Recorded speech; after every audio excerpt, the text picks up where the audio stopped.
ABP news, सर्वसामान्य जनतेचं खुलं व्यासपीठ। नांदेड शहरातील मध्यवर्ती बस स्थानक कालपासून पुढील 1 महिना कौठा येथील मोदी ग्राउंडवर हलवण्यात आले आहे। शहरातील बस स्थानकाकडे जाणाऱ्या रस्त्याचे काम हाती घेण्यात आल्यामुळे हा बदल करण्यात आला आहे। मात्र स्थलांतरित करण्यात आलेल्या या बस स्थानकावर पिण्यासाठी पाणी, बसण्यासाठी खुर्च्या व इतर सोयी सुविधा नसल्याने प्रवासी त्रस्त झाले आहेत। या बस स्थानकावर प्रशासनाने सोयी सुविधा पुरवाव्यात अशी मागणी प्रवाशांनी केली आहे। माझं नाव दिनेश गोविंद राकेवार।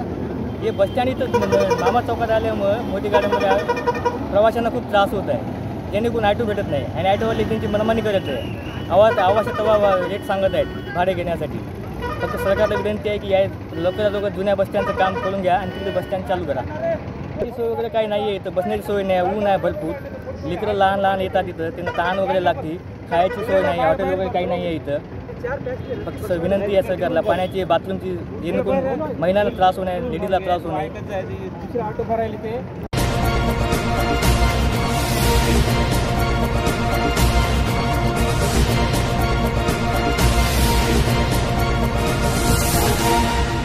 एबीपी न्यूज, सर्वसामान्य जनतेचं खुलं व्यासपीठ।